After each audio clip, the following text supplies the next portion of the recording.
Go to your channel. Let's say Tiger vulnerability upcoming. I assume that's what this is. I can see it for myself.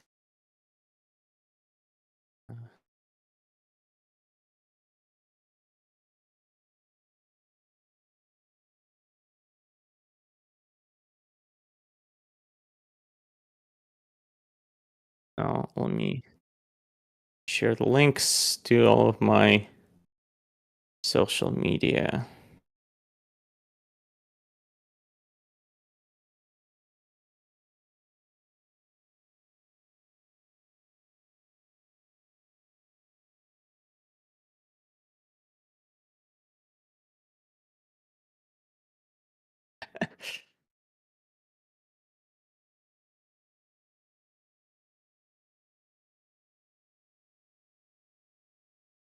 That's fast.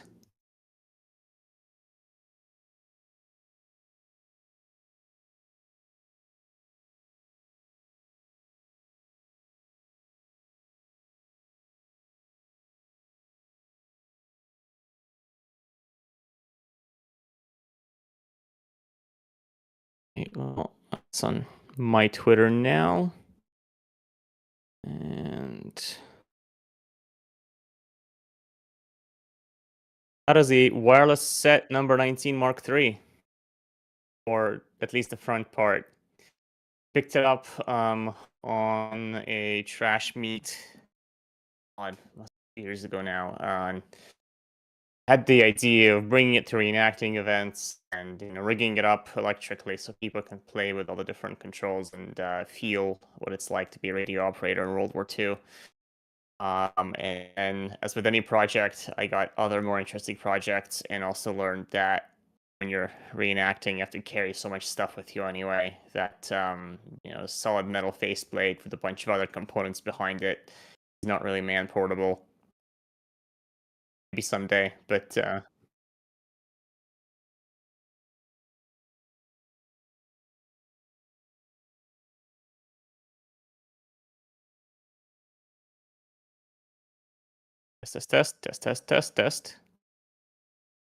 I see a woo. Does that count? Okay. Someone says that the chieftain happens to be talking. I'm not hearing him, but I can hear you.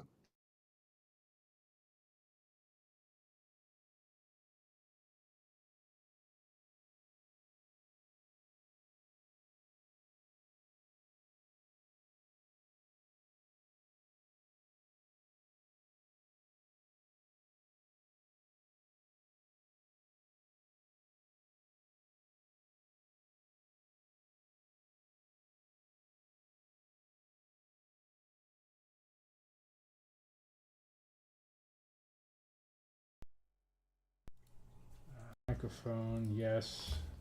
Testing. Hello. Oh, test.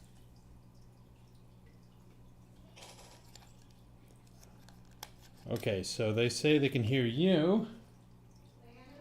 Oh. The problem was my end, I think, on OBS. There we go. Okay. Sorry. Okay, look. And there's only 78 of us. Well, that's because a few of us were a little bit behind. But anyway, we are here. Welcome back, Pete. If you recall, we've had him on once before. He tends to show up in random places. I run into him up at Aquino as well. I presume you're going to come back to Aquino this summer. That's the plan. I'll have a whole T-34 crew with me this time. It won't be just me. Yourself? Okay. Are they going to let you crawl around inside it this time? Drive it? We'll see. Get a real driver. Although the focus is going to be the 80th anniversary of the Battle of Aquino, so I don't think the T-3045 will be doing much fighting. But anyway, welcome to modern connectivity. Imagine what it was like in World War II. Well, yes and no. So one of the problems we have is there's too much connectivity now, and everybody's radiating all sorts of information, and they're all very easy to find, which is a problem that we are now trying to deal with. Hello, Mr. Beeler. Anyway, okay, so the book that you're here for this time is Achtung, Tiger, and the very first question somebody had for you is, Why on earth did he call it that? Because why would the Germans be going, "Watch out, tiger"? I'm going to be honest. Writing a book is really easy. Writing a book title is really hard. For 99.999% of the actual writing of this book, it was just called tigerbook.docx. And at the 11th hour, basically, when it was on the way to the printers, Bernard typed in Achtung Tiger into the box, and so it's called Achtung Tiger. I don't have a better name for it. Okay. Just as I'm looking at it on the other computer, the video is proving choppy. Guys, let me know if the audio is still good. If the audio is still good, we can live with the video being choppy. So, You hear me? yeah, it definitely seems to be on your end because there's lots of connection to you. Well, the other possibility is my antenna fell over. So let me fix my antenna. Right. I think the chieftain is in an undisclosed location, highly classified somewhere in the desert. Feel good. Sounds good. All right, so let's. Yes, I do have my fancy microphone here. At least you have a fancy microphone. Okay.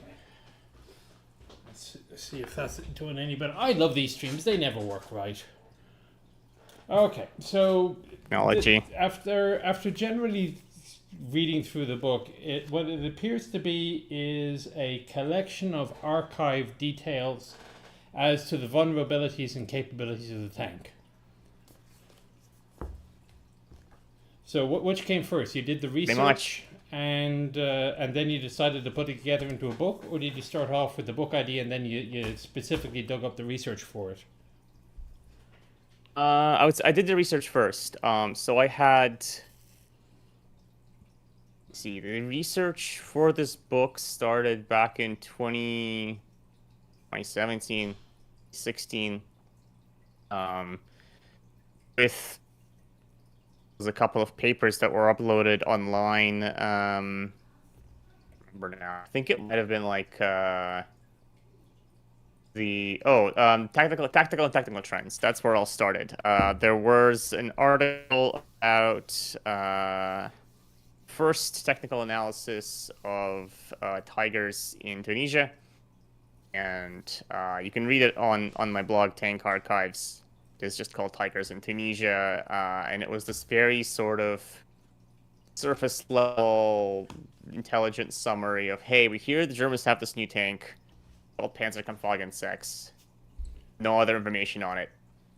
It's probably bigger than a Panzer IV. We can't be sure. So for the folks in the and audience then, who of don't course- know what it is, what is technical and tactical trends, and where do you get it? It is a magazine that came out quarter, I can't remember. It's all on archive.org. There's dozens and dozens of volumes, all scanned and uploaded on there. And it's great. I mean, it's all either all or most of it is searchable. It's all been typed up or OCR'd. If you want to read about period info on pretty much anything, guns, tanks, tactics, they reprinted a lot. They translated and reprinted a lot of Soviet articles as well. It's that kind of first person. If you were a GI, but like an NCO in the trenches, right, and somewhere slightly drier, that's what you would be reading about the latest technical findings around the world. Really, there was stuff from the Pacific Theater, there was stuff from Europe, there was stuff from the Eastern Front. And it gives you this impression of, you're reading it now, and you might say, "Oh, Tiger! Of course, I know all about the Tiger. I can go and I hate to say about Wikipedia. I can go on all these sites and find all this information about it." They didn't have that. They were gathering bits and pieces and crumbs of something happening, maybe even on the other side of the world, and it's all these companions are on there. You can read it for yourself. It gives you this kind of step-by-step view of how the intelligence community found out about the Tiger tank months before it was really widely used. So I do cover it in the book a little bit. First major engagement with Tiger tanks was Kursk, which was about a year after the first Tigers were used in combat. And naturally, people talk. I mean, you can't deploy a new kind of tank, even if it's a couple of them, without people talking about it. And there's all these rumors, all of these, semi correct bits and pieces of intelligence. And with the benefit of hindsight, you can go through it and say, okay, this is bullshit. This is bullshit. This is bullshit. This is, how did they know? Right? But that's the thing. Without the hindsight, you don't know what parts of it are true and what parts aren't. A little bit off topic, but there is a report about a new German tank that weighs 80 tons. It has a 75 millimeter gun, has more armor than a Tiger. The gun is stronger than a Tiger's. Its top speed is like 60 miles per hour or something like that, and it's called Panda S. And you might think, what? But that's a Panther. That's a really, really distorted view of a Panther. And so people who wrote Tactical Trends, they took this kind of nonsense and cross-referenced it and boiled it down into something that is actually verifiable, more or less, with these articles. And so that was my first foray into this sort of topic of Tiger and Allied intelligence. My first articles that I ever wrote professionally was for WarSpot, World of Tanks, so Wargaming's military history branch, about Allied intelligence or Western Allied intelligence and the Tiger tank. And it was followed by more articles, and that was followed by obviously translations on my blog about stuff I found in the archives and stuff that was just kind of floating around, this kind of historical collective consciousness, but never really made it into English language sources. And 6 years later, I'm sitting on this treasure trove of Tiger stuff. And as we talked about in the previous stream, I wrote a book. There it is, IS-2, Production, Development, Stalin's Warhammer. And of course, the Tiger's mentioned in it because the IS-2 is measured against the Tiger very often. They're both heavy tanks of the same era. IS-2 is actually mentioned in this book because the Germans do talk about the IS-2 and the Tiger as well. Are they really of the and same so era, a lot of the though? questions. I mean, because Tiger's development was basically 1938 was when it started. And I think one of the problems that we have when we're viewing what Tiger is that we forget that this is actually an early war design. Whereas IS-2 is a late war design. I mean, the Russians got it out pretty quickly, all things considered. I mean, the IS-2 is I think it's one of the most common questions I got at the IS-2 Q&A is the IS-2 response to a Tiger? No. The IS-1 is a response to the Tiger. So in history, in early 43, the Red Army had a tank called IS-1. It had very little to do with the IS-1 we know and love. It had still a 76 millimeter gun. It was 30 tons or something like that. It was fairly small and compact. And then the Tiger showed up on the scene. And the Soviets captured them. Two of them were kind of blown up a little bit, but that's never stopped anyone. And shot them up. And it turned out that the 76mm gun, which at that point was on the KV-1S, on the T-34, on this new IS-1 tank, it wasn't really all that good against it. It didn't penetrate the front at all. It didn't penetrate the sides all that well. You need a bigger gun. Well, dig into your repertoire of tank guns. 85mm seems good enough. Same 85mm. So this 85mm gun is an ancestor of the German, of the German 88. They're based on the same metal design. And put on a tank, Bob's your uncle. Problem with that is in the summer of 1943, the Germans came out with a bunch more stuff.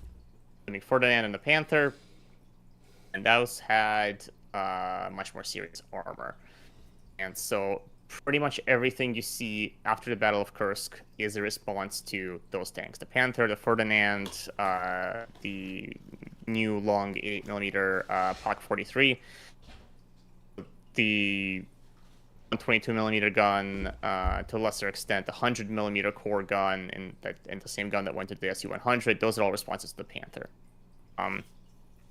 So they're not. You're right. They're not really all the same era, but there was pretty big overlap between early IS-2s and late Tigers. And so they're kind of positioned. In the forward by Marcus Pullman, he brings up Ralph Roth's comment about that, the Bauhaus School of Design, and it's kind of the reason that we talk about Tiger isn't necessarily because it's good, because I mean otherwise okay we're talking more about Ferdinand and Panther, but because it is evocative, because it looks mean, it has a cool name, it's the first name to have that, to be named after a kitten, and as Marcus says, the stories of the SDK of Z181. Oh my God! I walked around the corner and there was a Panzerkampfwagen 6, versus there's a Tiger around the corner. It's almost like the myth made itself. It's a sort of a circular logic. Certainly. I did a video on this a couple of days ago, actually.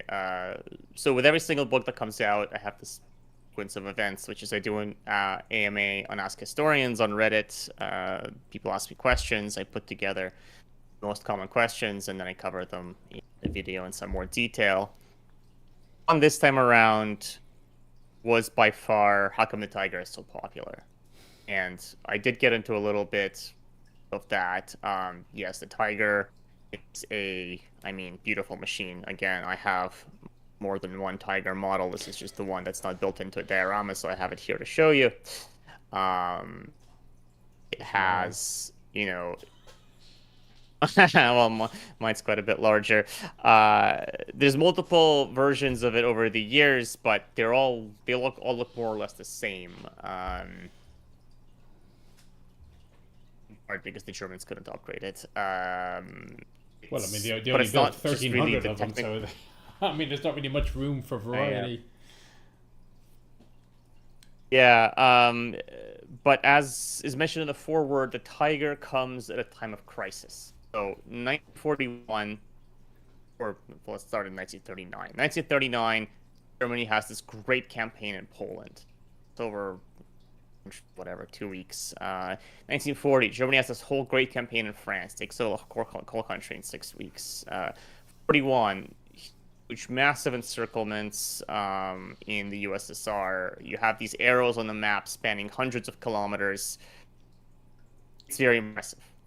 You're reading about it in a newspaper, it's very impressive. 1942, well, maybe not so much. There's some kind of sideshow going on around Stalingrad. Successes are not nearly as impressive as they used to be. German propaganda needs to shift its messaging, because you can't say, look at our generals, they're so great. You used to have... And we got to disconnect.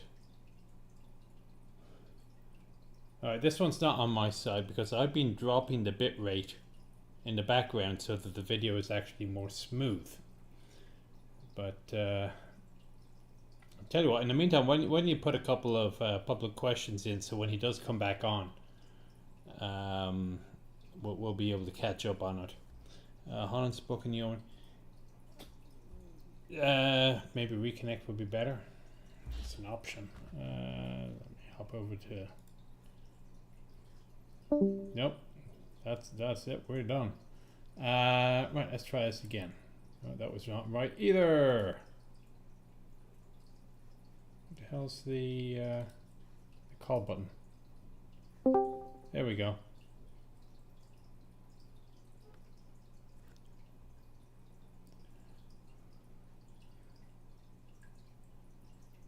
Oh, he's gone to the emergency backup. He's using his pace plan.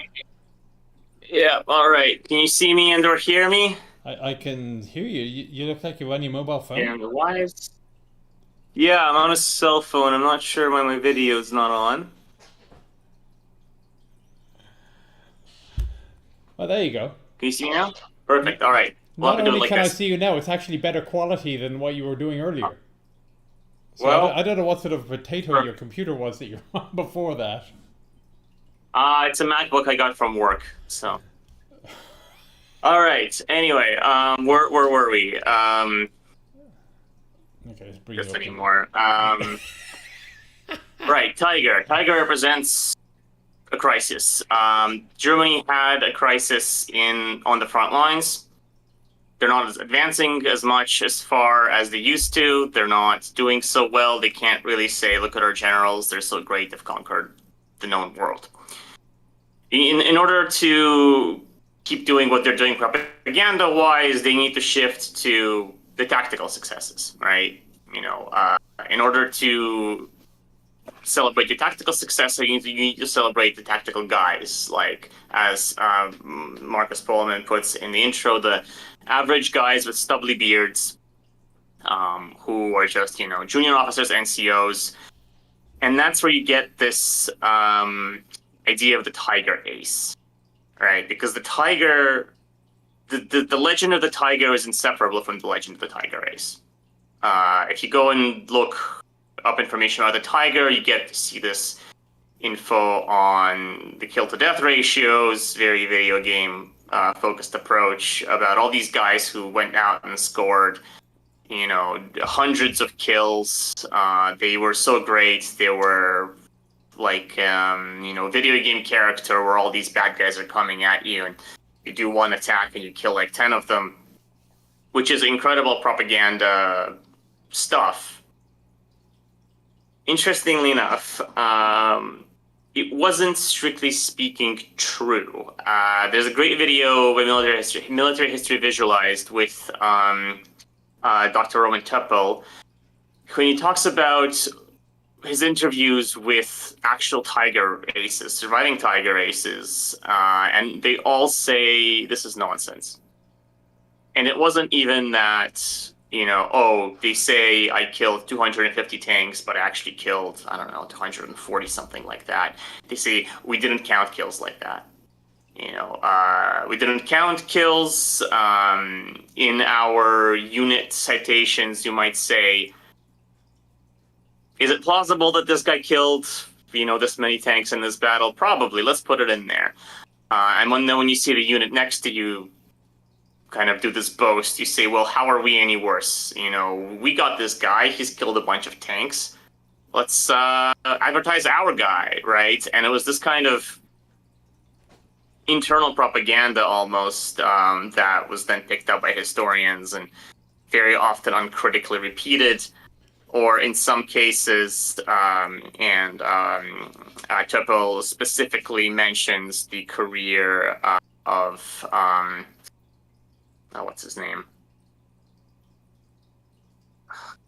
It's the title in my mind. Anyway, German historian who basically wrote about all these tiger races, and these stories are basically fiction by the end of it. Yeah, so I mean, you look at the Allied side, the Allies might make mention of somebody who performed unusually well in a short period of time, like, let's say, George String with his 75 Sherman, or Lafayette, whatever. But generally speaking, they don't keep a running tag like Air Force pilots would, that, yeah, I got one definite, one critical, and it goes into their personal logbook or the unit logbook. The Allies just didn't work that way. Yeah, I mean, similar with the Soviet one, is in award orders, it'll typically say, so and so knocked out 8 tanks in one battle, right? Or his unit, if he's a commander, his unit knocked out 8 tanks in one battle, something like that. And all of if you've ever looked up Soviet aces, all of them usually get their kills in a fairly short amount of time, and then they usually die. Few of them survived the entire war, but yeah, there isn't really anybody on that German level of like 300 or 200 kills. I think the highest scoring was like 52. Well, in fairness, good luck for being an ally who finds 52 enemy tanks to kill in the first place. I mean, if you're not in a target-rich environment, good bloody luck to you. I'm just looking at the folks jumping in on the stream. I see Totally Tanked podcast is on here. I see Tank and AFV News is on here. They've got there's quite a few popular lads here. There was a good question that just walked past. Hang on a second. Let me scroll back up here.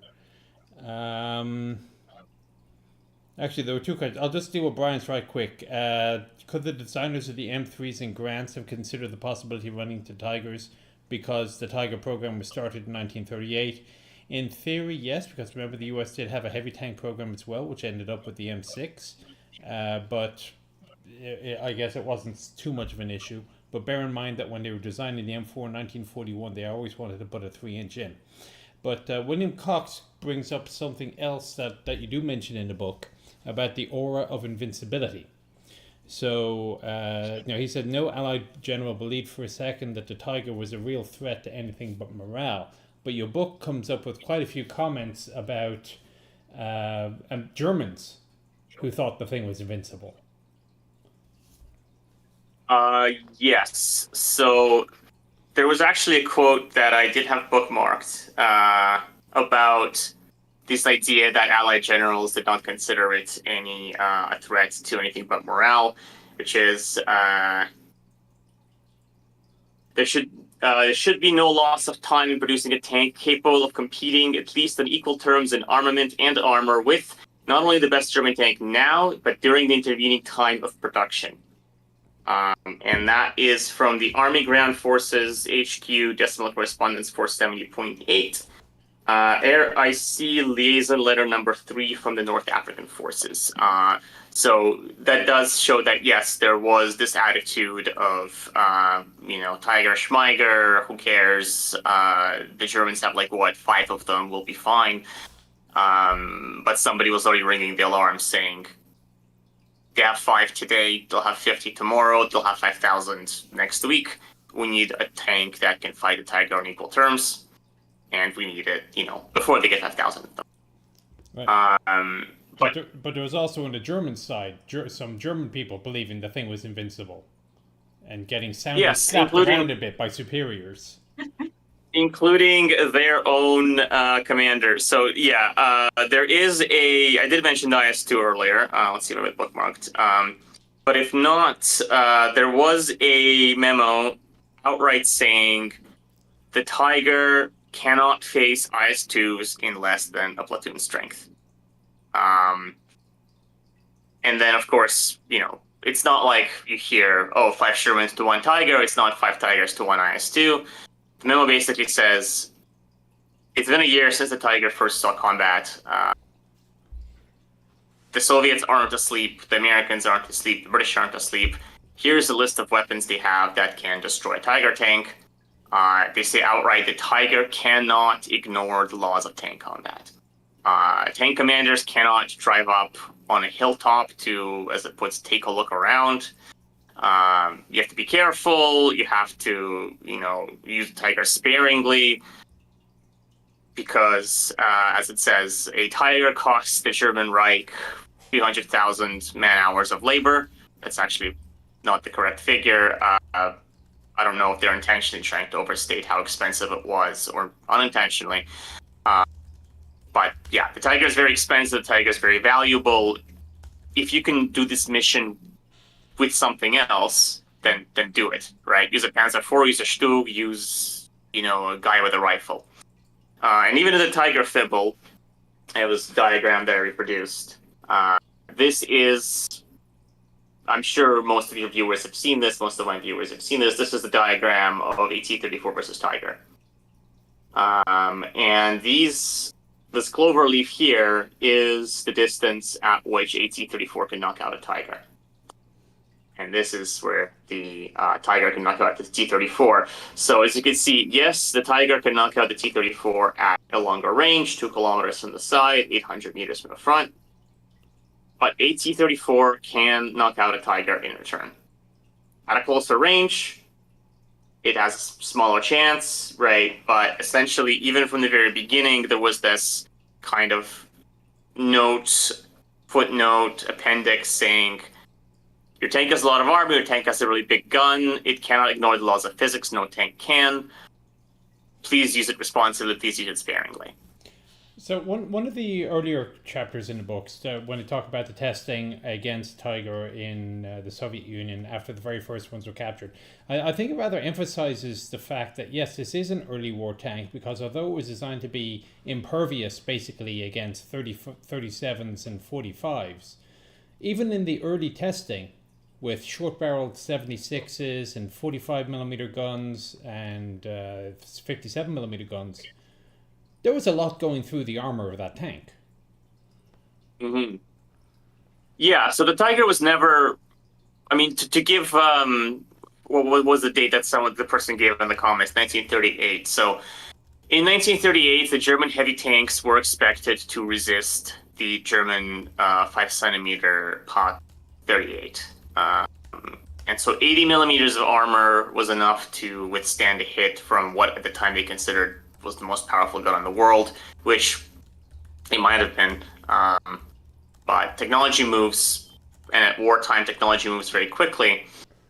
And so, if I remember correctly, 38 was when the British made the first prototype 6-pounder. The long-barreled 6-pounder that was an anti-tank gun. And so that gun can already penetrate the front of a Tiger, which was not 80 millimeters, but 100 millimeters. And so even though the Tiger did get that upgrade in armor, upgrade in firepower compared to these earlier prototypes and concepts, it was still vulnerable to period weapons. And interestingly enough, the Soviets had the same. In the summer of 1941, they were already producing the ZIS-2 anti-tank gun, the ZIS-4 tank gun, which was ballistically more or less the same as the British 6-pounder. So they had a tank gun in 1941 before there was any Tigers that was already capable of defeating the Tiger. Now the problem was that it's a great anti-tank gun. 57 millimeters is not very good against infantry, especially if you have a 76 millimeter gun, because the HE shell is smaller. The barrel is longer, which means it's more complicated to manufacture. What's the point? We don't need this gun, right? We need more 76s. We need to lob HE towards German infantry. So production actually stopped. And then in 1943, when the Tiger shows up, you see these orders, dust off all the tooling, dust off all the blueprints. We need to get this gun back into production really quickly. And same thing happened with the 122 millimeter core gun. Same thing happened. I can't remember. There were other weapons. Anyway, it's all in the book. But yeah, the weapons to destroy a Tiger were available before the Tiger was. They just needed to be kind of brought out of storage and brought back into the battlefield. So you divide the book up by theater, more or less. So you start off with the Soviet front, then you go down to North Africa, and then you go down to Italy. And the North African one, I guess there's a question of, did Tiger still have an effect greater than its numbers? I mean, if you see how they got Tiger across, it was basically one at a time on a barge on the Mediterranean. Good luck fielding an entire army, and you get like 4 or 5 of them show up with a few Panzer IIIs to keep them company. I mean, and then they all either got blown up or knocked out, with the exception of 1 or 2 that made it back out. So, is it an overstated effect? Did Tiger actually do anything that merited all the effort that it took to get a dozen or 2 dozen, however many it was, across the Mediterranean? I don't think that they managed to achieve really all that much in North Africa, except tip their hand to the British and gift them Tiger 131. I mean, I'm not entirely certain what the Germans were trying to do with them there. So the Tiger is a breakthrough tank. The tank it evolved from was the Durchbruchwagen, literally breakthrough tank. What is there to break through in North Africa? The Germans were by the time the Tigers arrived on the defensive, they were retreating. They weren't really trying to bash their way through defensive lines.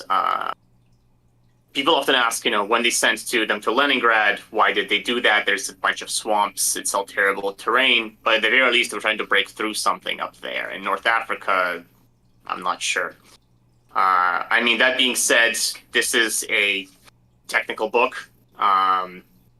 When it does cover battlefield actions and tactics, it covers that sort of to the extent that is required to understand the technical side. I can't say I've gone into the German archives, and into Rommel's documents and figured out all the ins and outs of Tiger tactics. So if someone in the comments is inspired to go and do that and to make like a Tigers in North Africa book, by all means. Yeah, you did have a couple of battlefields. So, for example, there's one example of a Tiger being driven away by Sherman 75s because it had turned its turret to look at an IS. So there are examples given in intelligence summaries and all of these reports kind of saying that, especially in Italy, I think kind of ironic maybe, given that my sort of area of specialty is the Eastern Front, is the Soviet side. I would say that in terms of actual battlefield engagements, the Italian campaign is the most documented one. And there were quite a few documents in the AFE technical summaries around how the Tiger behaves in combat. And there's a lot of notes about how Tigers are very aware of their vulnerability. If you start to shoot at a Tiger, it'll drive away, regardless of, you got a Sherman with 75, 25-pounder with just smoke or HE. The Tigers are very vulnerable to artillery. They're very sensitive to artillery. And there's another part, again, in the Italian campaign that shows why. It's kind of a comedy of errors where a company of Tigers was crossing a railway embankment. They tilted too hard. They scraped the ground with their gun barrels. They got some dirt in them. They had to stop immediately and clean the dirt out. When they were stopped, they came under artillery fire. A shell splinter punched through the radiator of one of the Tigers, and it was disabled. It was towed by another Tiger, and that Tiger was also in turn disabled from the extra strain. These two Tigers were then towed by remaining Tigers, and so on and so on. And in the end, the entire company was lost, basically, just because of this one technical issue. So, your video disappeared for a second. Can you still hear me? Yep, I can. Okay. Who was it? D8 asks, did anybody, either German, USA, Russia, whatever, look at tanks with an immunity zone, so that they tried to position their tank at a distance where they could kill the enemy, but the enemy could not kill them? Yes. So specifically for the T-3045, when it first came out, the instructions, previously there were design documents basically saying we can either choose to increase the armor of our tanks or increase the gun of our tanks and boost that immunity zone. We choose to increase the gun to further the immunity zone. And in most instructions, you'll probably see them saying, let the enemy come as close as possible so you can shoot, be sure, right, hit at close range, hit from ambush, hit a weak point. The instructions for T-3045s actually say shoot from a range of 2,000 meters, 1,500 meters, as far away as possible. Your gun is a very powerful long-range gun. Your armor, not so much, right? So really make use of that that zone that you have there when you're fighting, Panzer IVs or something. So something that came to mind, one of your later batches of Soviet testing starts to include later guns like the American 76. Stupid question, but when did the 76 Sherman enter service with the Soviets? I'm just wondering if that is covered in my... Did they do it first? Did they do it before the Americans? So they started receiving Shermans at the front line in Hungary in December 44. And Okay, I have a very bad, very blurry picture that is dated November 44, where you see something, a silhouette in the background that kind of looks like a 76 Sherman. Right. But again, I mean, I don't know. the result of the testing though was this 76 will go through the front of a Tiger at a reasonable distance, and they Yes, didn't even bother that- shooting at the side of the Tiger because they knew it would go through at any distance. They shot at the side of a Ferdinand previously with either the Hellcat or the M10. I can't remember which one it was, but something with another American 76. Did the Soviets ever get HVAP? I don't think so. Did they? No. No, that's They barely got AP and HE. There were actually, I mean, that was one of the major downsides of Lend-Lease and foreign guns, is where do you get ammo for them? There were actually experiments to adapt Soviet 76 shells for American guns. I'm not sure where that went, because the supplies of American ammunition were ironed out in time, and this was never really necessary. An even more fun experiment was adapting 40mm Bofors shells for British 2-pounders. Sadly, I've only seen the conditions of the experiment described. I've never seen its results. But yeah, there were these weird experiments going on for foreign guns. So, though most of your book is involves things like vulnerability to cannon or whatever, you do cover some of the crew factors as well. Yes. So one of the things that I hear a lot about the Tiger is it's really big, so their ergonomics must be great. Short answer is no.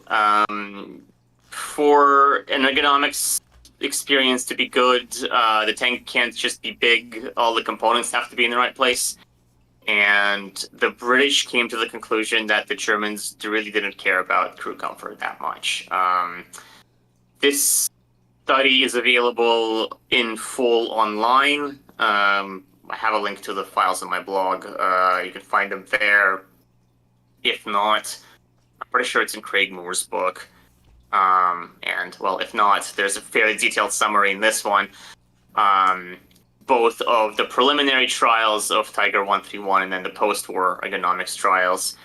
And yeah, generally the tank is not found to be satisfactory for any crew position.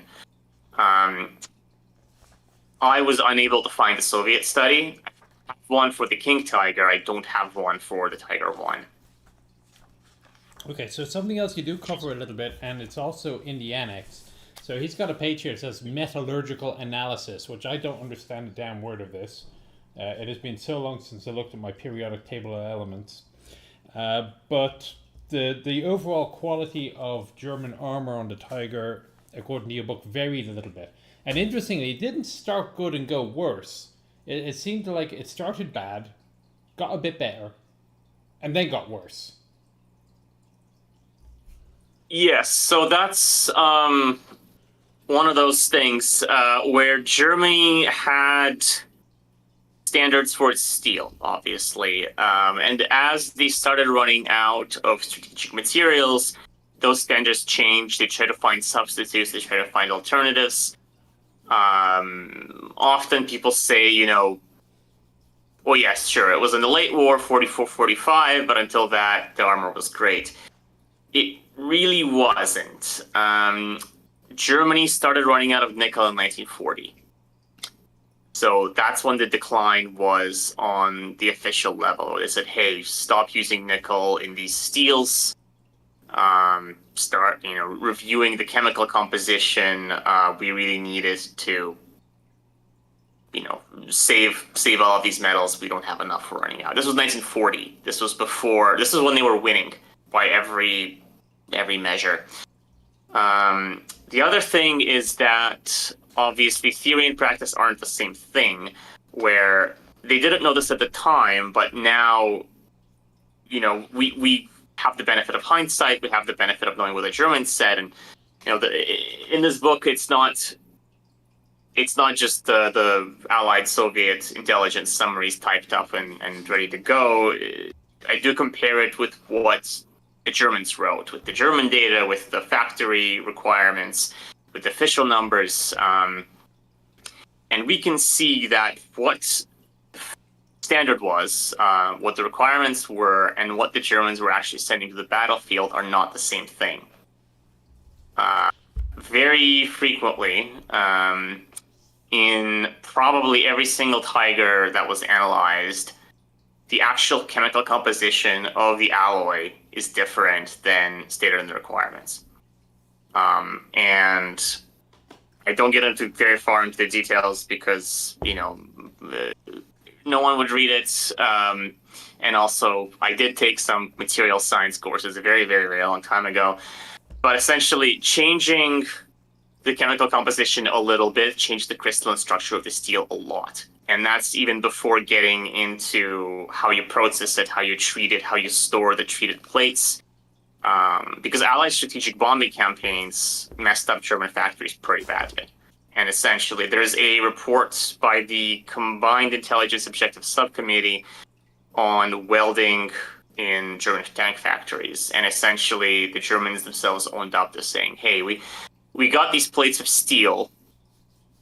We're storing them outdoors, just kind of in a stack, because we have nowhere to put them. All of our storage warehouses got bombed. They're exposed to the elements, they're warp, they rust. We put them in however we can. Sometimes there's gaps, camera shim and it welded over. So whatever goes out in the battlefield, the British compare to a brick wall with no mortar. It looks really impressive, but you just kind of push it and it falls over.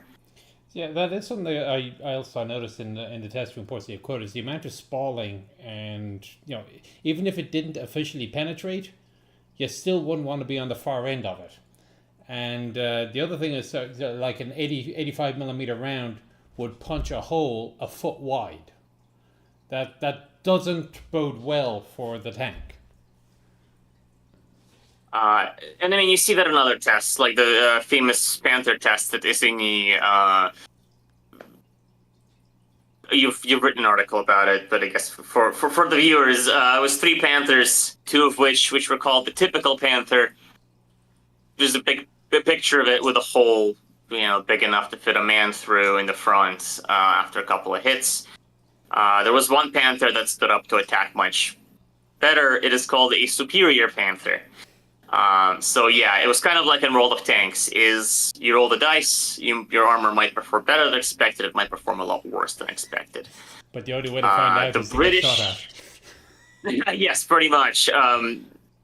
Or to x-ray your tank and look at the crystalline structure, but who has the time for that? The other thing was I was pleased to note also a comment in here as to how easy it was to get the tank to burn. Unfortunately, there's no details about it, but let's see here. There was a diagram. There again, fairly well known. If you've done any research on Tiger tanks and in combat, you've probably seen it. But this is a nice redrawn, high-resolution version with all the text translated. This was distributed to everyone in the Red Army who could ever be in the vicinity of a tank, saying, here's a Tiger, here's where you shoot it, here's where the fuel tanks are, here's where the engine is. Chuck a Molotov cocktail at it, throw a grenade bundle at it, whatever you have in your hands, use it against the Tiger. And of course, if you have something tank-shaped kind of in the distance at 800 meters, you're just going to shoot at center mass and prey. But if it's close up, there are period photos of Tiger tanks with pock marks around the driver's visor, for example, where clearly Soviet gunners knew where the weak spot was. They were aiming for it. They just didn't hit it.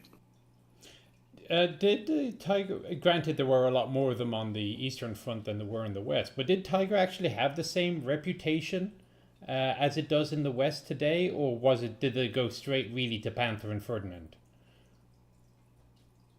The tiger does, the Ferdinand does, the panther actually doesn't really. I can't remember. I think this was in the Q&A and Ask Historians, but if you knocked out a tiger, or claimed to have, it will be stated in your award order is Comrade so-and-so destroyed a T6 tank, or Tiger tank, did sometimes call it by name.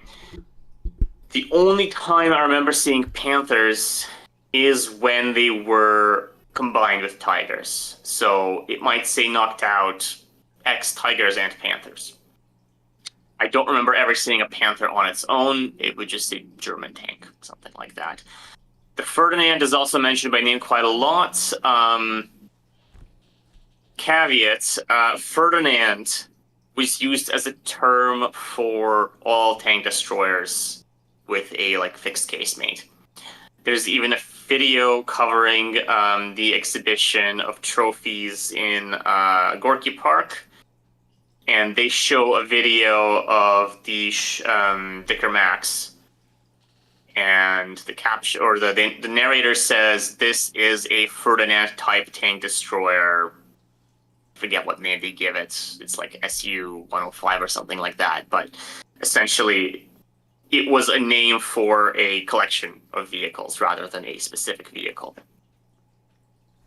But the Tiger does have a reputation, so I do give examples of it in the book where even, and I think someone asked it on the chat earlier, even in 1944, the Tiger is still a big deal. So there are, in addition to the official trials at Kubinka, and all of the examinations at Kursk on the battlefield, there are unofficial battlefield trials where some guys, find some tank hulks and they have some spare time and they shoot them up and see what happens. A little bit more formal than that, but anyway, Tigers do still show up in those even in 1944. And they do test some interesting weapons on them, for example, 45mm guns, anti-tank rifles, anti-tank grenades, which don't really have any chance of destroying a Tiger, but there was a whole trial dedicated to figuring out how it affects the running gear specifically. I forget which unit it was, but it is also in the book. So you have these tiny, weird, improvised trials almost. Same thing in Italy, same thing in Northwestern Europe, where they were a little bit rarer. And one interesting bit of, I guess, the Tiger in Soviet culture, when time came after the war to build movie tanks, they didn't build movie Panthers, they didn't build movie Ferdinands, they built Tigers, quote-unquote Tigers on the IS-2 chassis, but these were Tigers. They looked quite rough. They weren't as good as even the White Tiger used in the recent movie. But the Tiger tank definitely found a place in Soviet culture as well as the German tank, rather than the Panther or the Ferdinand. I'm trying to think. There was a book. I think the author was named Patrick Wright, W.R. The book was just called Tank, but it was a very interesting concept because he didn't write about tanks in the traditional development, technical, operational sense of the word that most people would. The entire book, and it's about yay thick, this is not a thin book, was all about the social impact of tanks, and the psychological impact of tanks, not their operational use. I mean, I was about to say you could write a whole book about it, but obviously Patrick Wright has already done that. So, yeah, anyway. Let's see. So what else do we have in it? What else do you have bookmarked out of interest? I'm kind of curious what you think of the important parts of the book that you bookmarked. So what I wanted to highlight is that this was a technical book, so I highlighted all the diagrams. This is probably an armored. Everyone again can tell you what the armor of a Tiger is, but I had to have it in here for the sake of completeness. Interestingly enough, I composed this diagram based on the British data. And this is measurements made on Tiger 131. And I drew this up in a vector graphics editor where you can set all the angles, and it's nice and convenient. And I'm looking at this thing, and it makes no sense. It looks wrong. It doesn't look Tiger-like. And that's when I realized that the British gave the slope of the rear armor at 25 degrees. The actual slope of the rear armor is 9 degrees. And I went and looked at source after source after source, saying, okay, 9 degrees, definitely 9. Why did they get it wrong? How did they get it wrong? They had a Tiger take a protractor to it, and you'll see it's 9 degrees. But someone made a typo. So well, that's an interesting have you one. taken a protractor to 131? Might it actually have be 20 not. degrees? Because their quality control wasn't great. That's true. Come on, look at this. Even the Germans couldn't agree. I'm looking at like page 14. According to Waffproof 6, the thing weighs 54 ton. According to Henschel, it weighs 57. According to Waffproof 6, it'll do 30 kilometers an hour. According to Henschel, it'll do 40. Even the dimensions are like 10 centimeters different. Well, it's like, I mean, my we got this general education. concept for it. Make it look kind of like this. I don't care about the fine details. Yeah, pretty much. I mean, that's why they had to hammer shims into the weld seams, is the dimensions. So Germany never had that Henry Ford assembly line kind of process, right? It was all skilled artisans with multi-purpose tools configuring it to suit the needs of whatever stage of the process they were working on. And, you know, maybe next time I'm in Bovington, I'll have to bring a math skit with me and see, maybe it is tilted. But yes, I mean, my education is in engineering and not in history, but I can tell you that very little changed in the past 80 years, where right now a customer can say, here are the requirements, and then the person delivering the part says, yeah, sure, okay, it'll do anything you want, you know, it'll go 50 miles an hour, it'll meet the tolerances, and then the customer will measure it and have a very different idea about what you actually delivered. I was also amused to see that the speedometer on Tiger was rated as 100 kilometers an hour, which reminds me of the T28 Super Heavy, that the speedo goes up to 60. Maybe if you drop it off a cliff, it'll go that far. Yeah, so Matros is pointing out that, you know, you've seen a lot of creators recently saying that a lot of German equipment is overrated. Then what made the German army lethal if you look at how much they killed? I mean, my position is two things. One, at the beginning, they were better trained and had better doctrine. And two, at the end, they were defending, and you're going to take less losses defending. I mean, I think that's the answer in a nutshell. Mm-hmm. Yeah, so I can talk about the Eastern Front more so than the Western, and that I do cover in another upcoming book, which we might have a stream about. But essentially, the Germans had a great advantage of 3 relatively bloodless campaigns. And I'm not counting Spain. The annexation of Austria, the Anschluss, that is uncontested, but even the mechanics of getting a bunch of troops together, having them drive somewhere.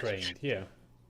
Right, yes, the logistics branch, you know, whether or not they're shooting at somebody is a footnote. You still need the fuel, you still need the food, etc. And that was very important, even though the scale of it was less. And then you had Poland, and then you had France, and then you had occupation of Norway, you had a little sideshow in the Balkans. All of this experience was very important.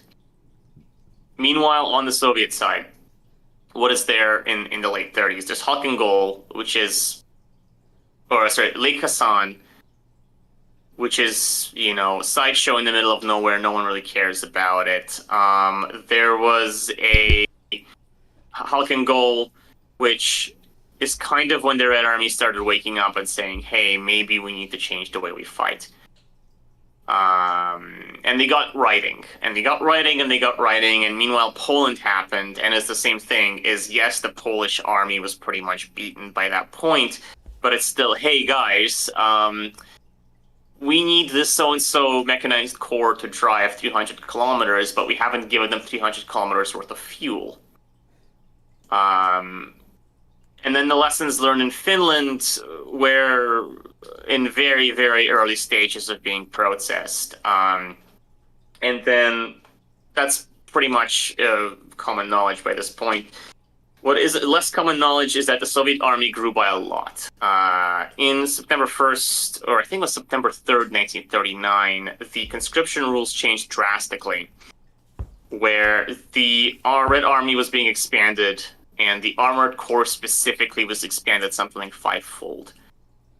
Can you take your existing number of NCOs, your existing number of officers, and have them train 5 times as many soldiers? No. Especially since the way the system was set up is more seasoned conscripts, so the conscription term was 3 years. The expectation is that the second-year conscripts are the ones that are helping the first years, and then, those first years, then by the time they're in their second year, know how to tie their shoes and which end of the rifle points towards the enemy, and they can help them along, and so on and so on. But in the 39-40 cohorts, you had a huge lopsided ratio of brand new conscripts to experienced, even privates, let alone NCOs.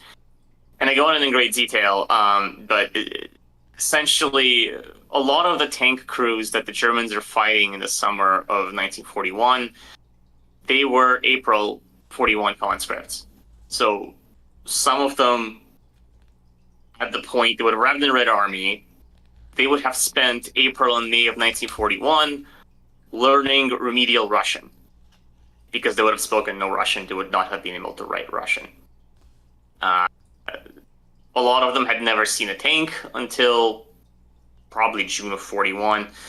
Half of all T-34s that arrived in the units arrived in June of 41.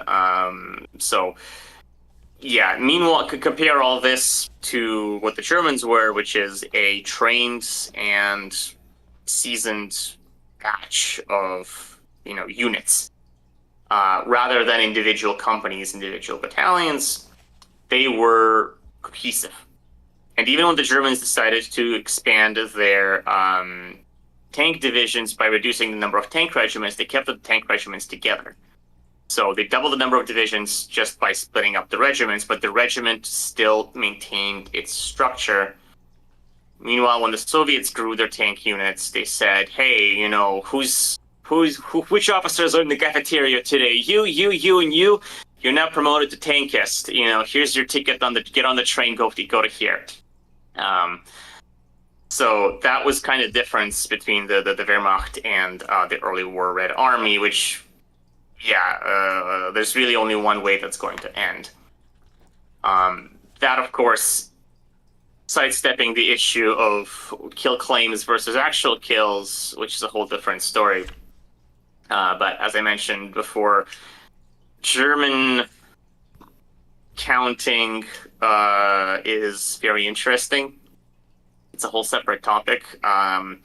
If your viewers are interested, you can go on. I did a video with military history visualized many years ago. You can go and look it up on YouTube. But they'll give Hollywood accountants a run for their money. So I'll just kind of bounce around a little bit. I see this useful in Appendix 3. These useful tips on how to kill tigers, like. Divisional 76mm gunner. Your weapon is a menace for tanks and Ferdinands. You can penetrate its armor. Don't rush. Let it come to 1 to 200 meters and then knock it out. And then it has other really useful information like strike the Ferdinand like Guardsman Sagombayev. Who? So the Soviets propaganda branch essentially had this the idea was that you had to know your heroes, right? There's a reason why the title of Hero of the Soviet Union did not come with a medal until, can't remember, something like a couple of years before they started issuing medals, because you were supposed to know who that is. You're supposed to know what they look like. They don't need a medal. They're celebrities. And in individual units, you would kind of have that where, you were mentioned in the dispatches. Your photograph would be printed in the unit newspaper. People, you would have probably do a little publicity tour, sharing your experience with other NCOs, right? You would be visible public figures. So unfortunately, I was not able to find out who got husband's I forget his name already. Anyway, but essentially, if you were reading that, if you were the intended recipient of that article when it came out, you would know who that is. And you were kind of encouraged to say, hey, this guy, right, he's just a common peasant from, Ryupensk or whatever. He knocked out a Ferdinand. What's your problem? What's your excuse? Get out there and here's all the step-by-step instructions, right? Let's, go for it. But that's... So Appendix 3 is also balanced out by Appendix 2. And Appendix 3, you'll see in the footnotes, I did the best to preserve that sort of very colloquial nature because it is aimed at, workers and peasants. There's tons of idioms. It's very light, it contains all the information you need to destroy a Ferdinand or a tiger, but it's very casual. Whereas Appendix 2 is aimed at officers. It's very dry, this is a military report. And you can kind of compare how the same information, essentially, more or less, was distributed to different parts of the Red Army. So, subcaliber shot. Was that like HVAP, that it was a cord round, or was it more of a sabot? It was HVAP. It was a non-discarding, tungsten core with a non-discarding carrier around it. They were copied from, I believe, a French. The Soviet document says Commisson. I don't know what that actually is. I have not been able to find a French design by that name. Maybe someone in the chat knows. But yeah, it was... Before the war, the idea of using tungsten carbide as an armor-piercing thing was not really entertained because you needed it for machine tools. And then they kind of changed their tune in 1943, where you can kind of see, okay, well, you need this extra penetrating shell. Kind of similar with heat is there were experiments with heat, but they were so off the mark that when the Germans started using heat shells, the Soviets wrote they're using thermite. They're using thermite charges to burn through armor. And you will actually see heat shells referred to as thermite shells or armor-burning shells throughout the war, because that was the colloquial term for them. But in 42, 43, there was some reverse engineering going on. I have on my blog comparative trials of Soviet 76mm heat and German 75mm heat. And the results are comparable, with the Soviet round in many cases actually doing better. The most fun thing is they copied the super caliber grenade, Stielgranate, I think it was called, the one that goes into the business end of a... Yeah, they copied it for the 45mm gun. They tested it, gave great results, and then they went with a PCR anyway, just because I assume it was very difficult to use for a anti-tank gun. All right, so question from Mehdi. So Leningrad, the Tiger first shows up, and eventually you capture a couple. How long did it take reasonable information to get from the Russians to the Americans and British?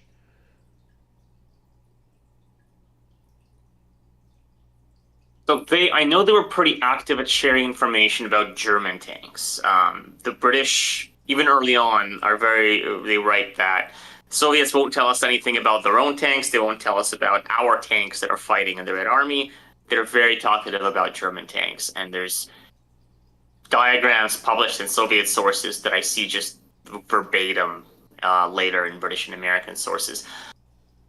I can't tell you specifically for the Tiger, unfortunately. But I know for the Panther. Panther, we have. First, it took a few months still. It took a couple of months after Kursk.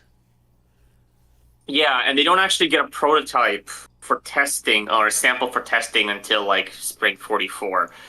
But I can't say about the Tiger, but I know they would send over stuff like even Panzer IIIs and Panzer IIs. I think the first Panzer IIIL came from the USSR. The British that ended up in the UK. So they were definitely sharing, but I can't say specifically how long it took. So as you're going through the test reports, and you say, okay, look, the armor. We realize the armor isn't as good as we thought it was. We realize that the ergonomics aren't as good as we thought it was. What were they impressed by? The gun was quite good. The precision of the gun, there's some caveats, but once the gun is on target, remember the British wrote they took 6 shots without having to adjust it, and they all hit the target. So quite impressed by that. There were individual technical solutions. I can't remember now, but it was mostly the gun. I think the Soviets quite liked the ventilation. The running gear was interesting. The wheel, there was some attention paid to that. The interleaved suspension, not so much, but the actual design of the wheel. I know for a fact that the Tiger II wheel, they actually used them. They mounted them on a T-34, which sadly there's no pictures. They drove it around for a bit and they made a new one based on that. I don't know if that happened with the Tiger, but that's something they paid attention to. The British quite liked the white tracks. There's a diagram which tries to argue that the white tracks are actually a further development of the Vickers track design, which I personally don't see. Mehdi says optics in the chat. Not much said about the optics. They were quite disappointed with the location of the observation devices. So also the optics. The low ground clearance says that you'd get the tank stuck because the hull was too close to the ground. Yeah, so there were issues around the running gear, but specifically the individual components of the running gear were interesting. I mean, this is very common with studies of tanks where you might go through a whole tank and you say, here's what's awful, tell the troops about it so they know how to fight it. Here's what's uninteresting, right? But usually there's a couple of things that are pretty neat and we need to copy it for our own tanks. For the Churchill, for example, it was, let's face it, the Churchill was not a very good tank. But the Soviets looked at it and went, this is a really cool periscope. We'll copy it, and we'll call it the Mark IV because it's called the Infantry Tank Mark IV. What they missed is, of course, that the Vickers Mark IV periscope was a copy of the Gundlach periscope, which the Polish used on their tanks, which the Soviets would have seen. But for some reason back then they didn't like it, but in 1943 they started to like it. Not sure why.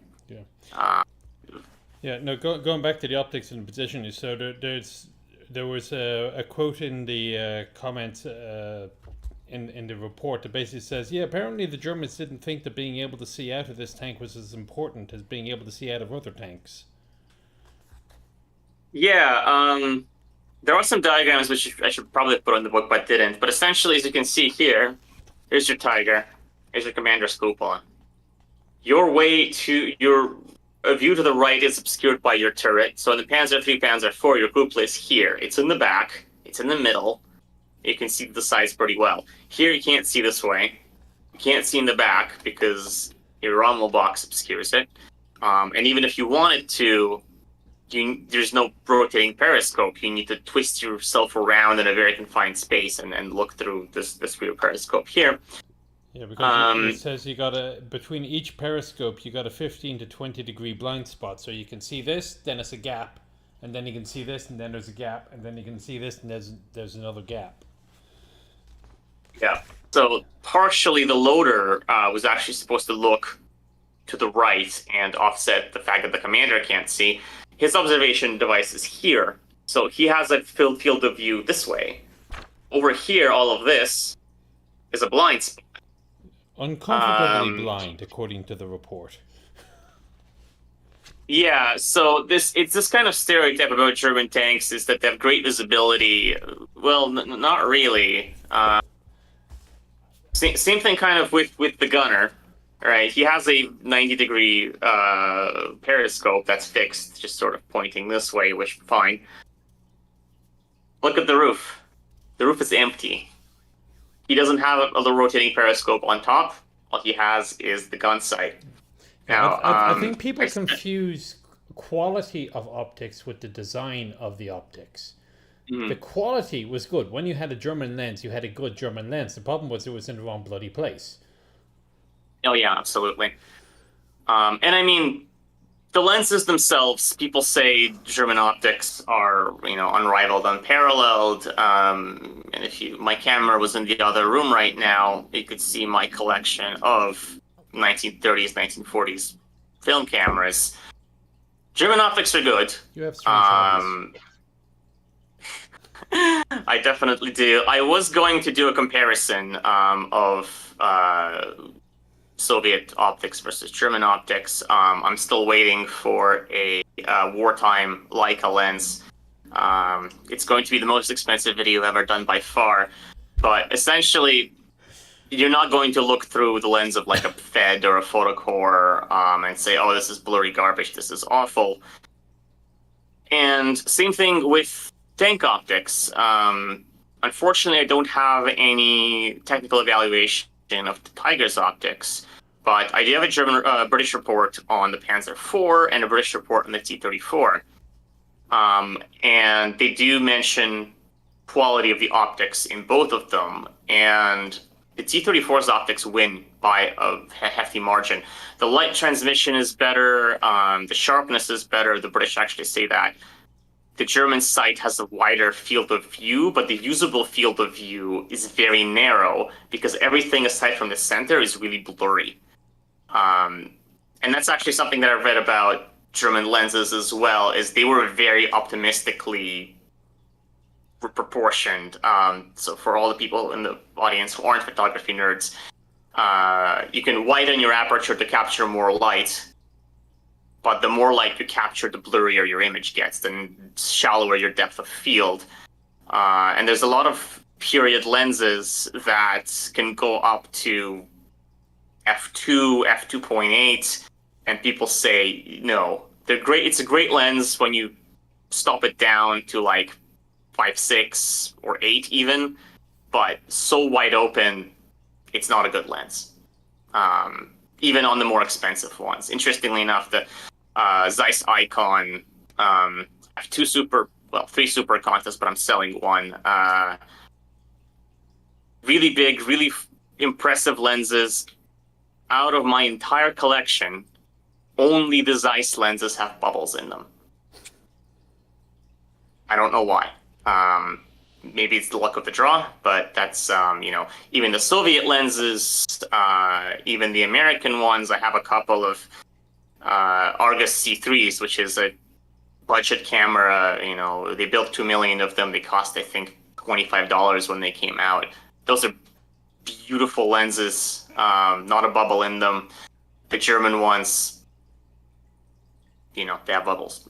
It doesn't affect the quality of the picture. And obviously other lenses at the time did have bubbles in them. But yeah, anyway, enough ranting about photography. I can do a separate video about that. But yeah, there's a lot of stereotypes about the quality of German equipment and the quality of German manufacturing and engineering and design thought that is not necessarily true. Do you want to confirm or deny William Cox's assertion that optics were sometimes so difficult to obtain in the Soviet Union that BTs and T-34s would roll out of the factory without them? That is false, and I think I know where the myth comes from. When abandoning a tank, you need to render it useless to the enemy. One of the ways to do that is to take out the sights.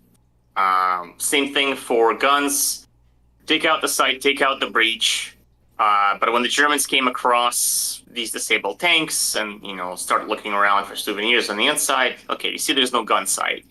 And that's where kind of the myth comes from. T-34 tanks did come out of the factory with stuff missing. Brake lights, convoy lights, sometimes, obviously radios. There's pretty big components. Sometimes it was just a shortage of radios. Normally, the platoon commander's tank enough would have a radio. Sometimes there was a shortage. Well, what are you going to do? You put out regular tanks instead of commander's tanks. I have never read any comments about a shortage of gun sights. And there have even been... So for the T-50 specifically, the initial tank was wildly just covered in observation devices. The driver had one pointing forward, two pointing to the sides, very luxurious. They were all over the turrets. The production version cut all of those. So the observation devices were cut. The gun sights obviously stayed. So yeah, there was a simplification of these kinds of things, but I have never read in any period report that there was not enough gun sights. I always find it curious that they did the same thing with Panther. When they put a sight into the bow gun, they took away one of the bow gunner's periscopes, which is kind of are you really that hard up for optics that you need to pull periscopes off from a tank? I don't know. Anyway, let's see what else we got. Tank never was the T-50. Well, they built two of them. Well, kind of. It kind of was.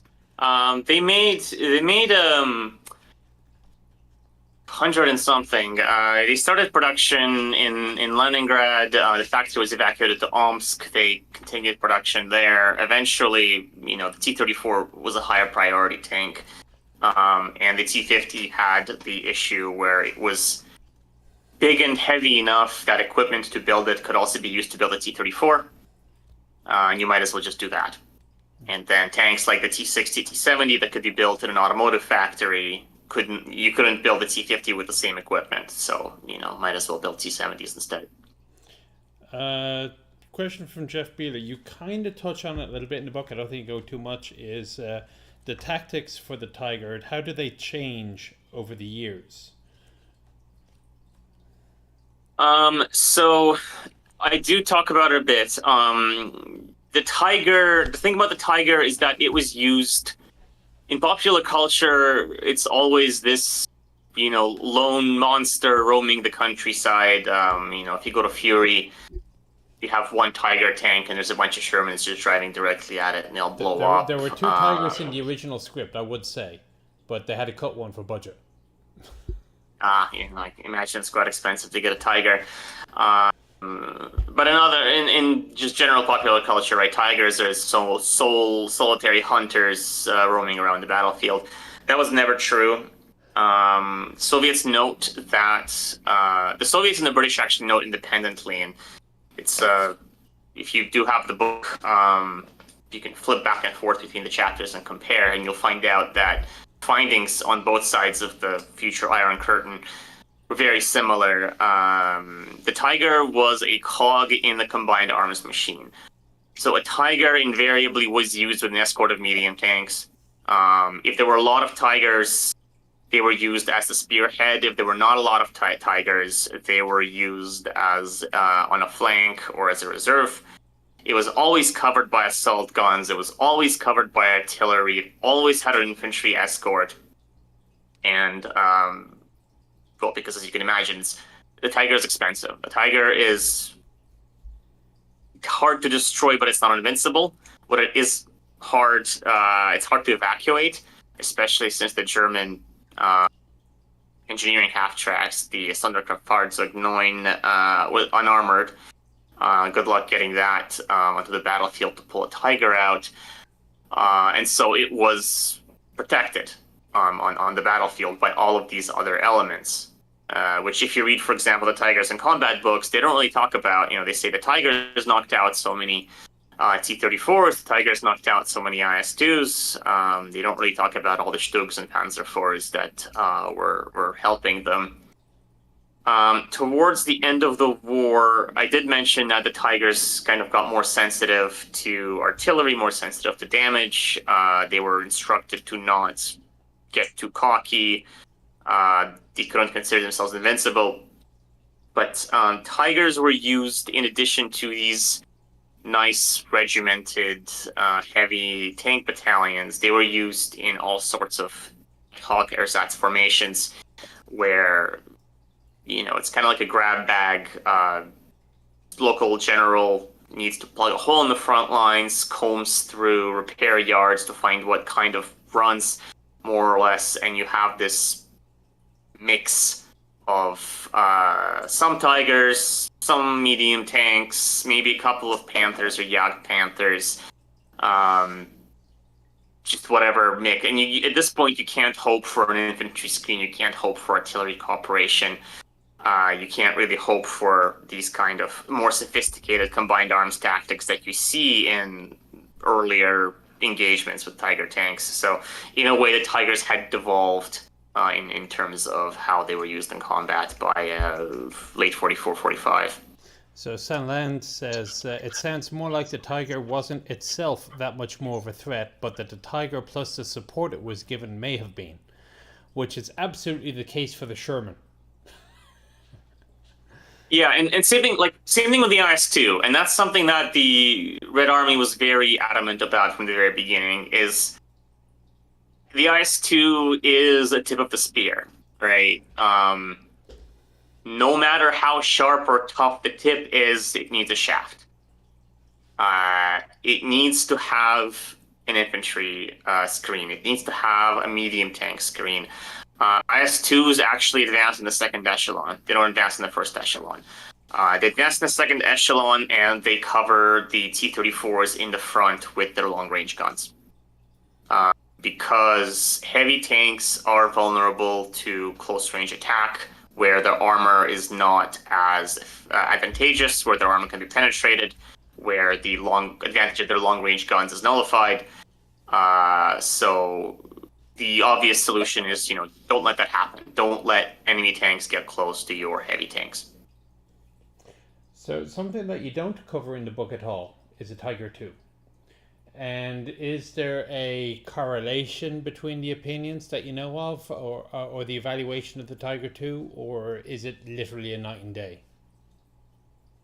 A lot of it is very similar. So a lot of the evaluations are the armor is brittle, it's thick, but it's not as effective as it would appear to be on paper.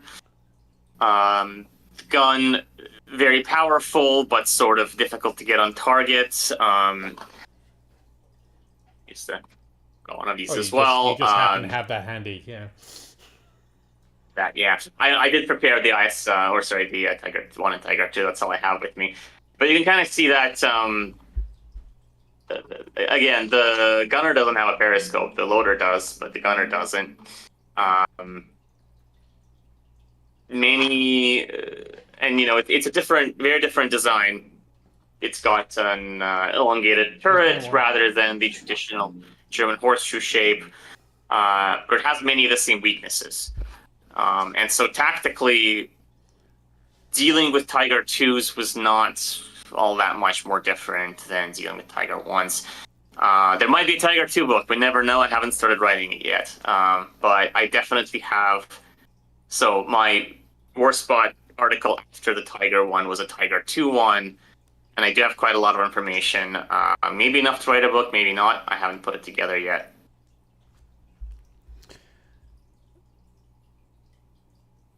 Just catching up with the comments right quick here.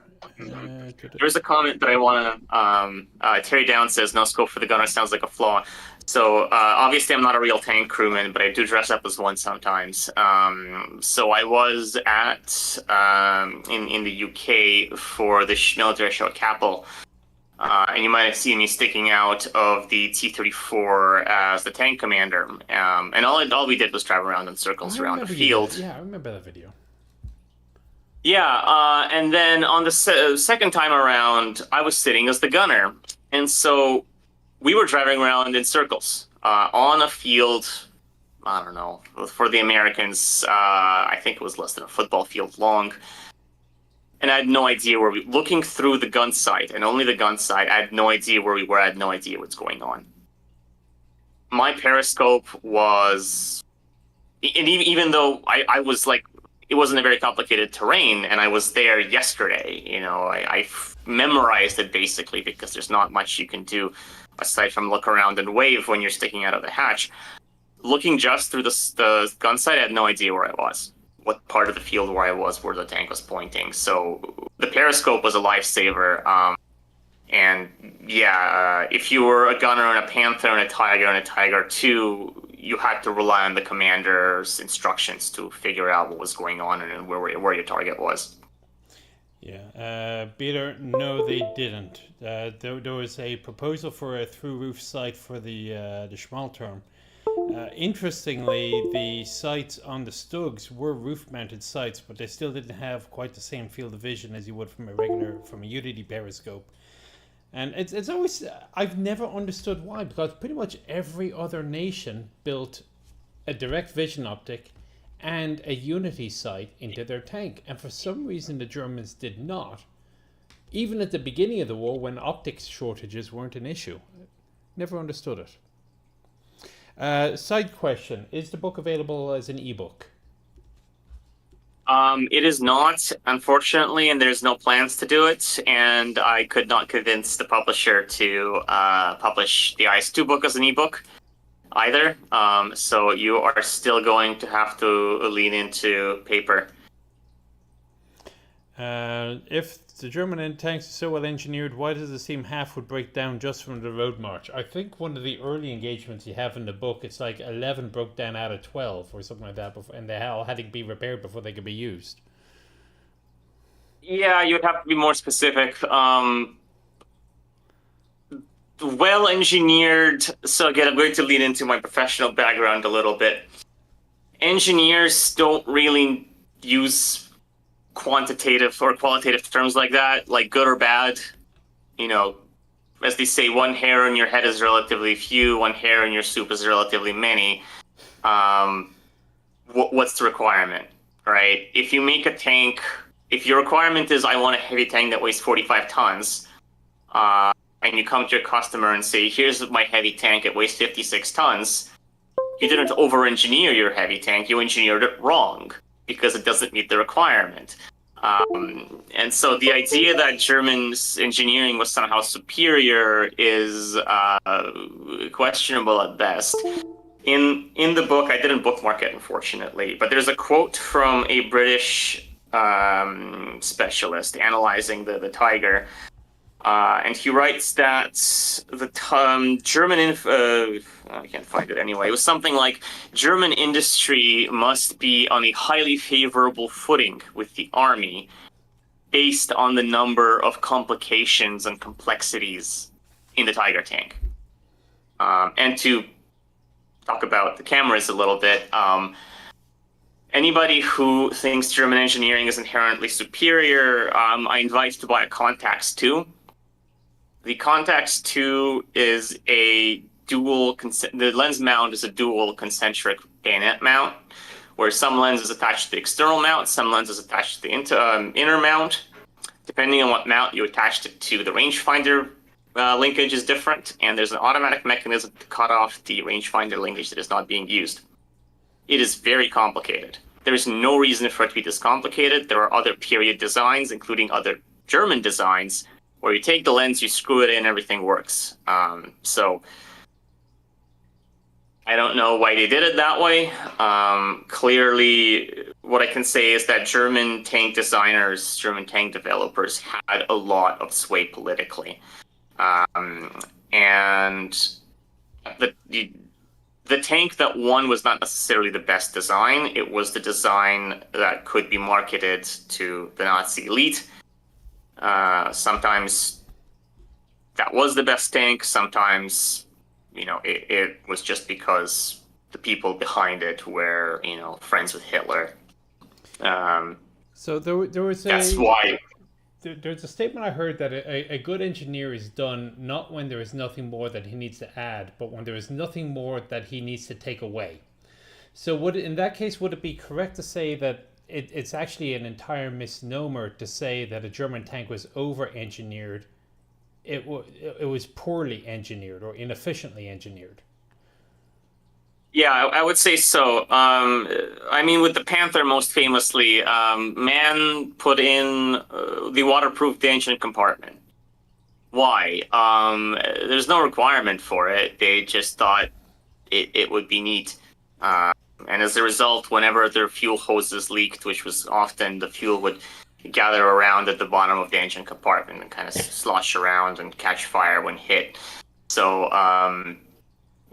yeah, personally, there were a lot of decisions from an engineering standpoint that German tank developers made, which I don't understand.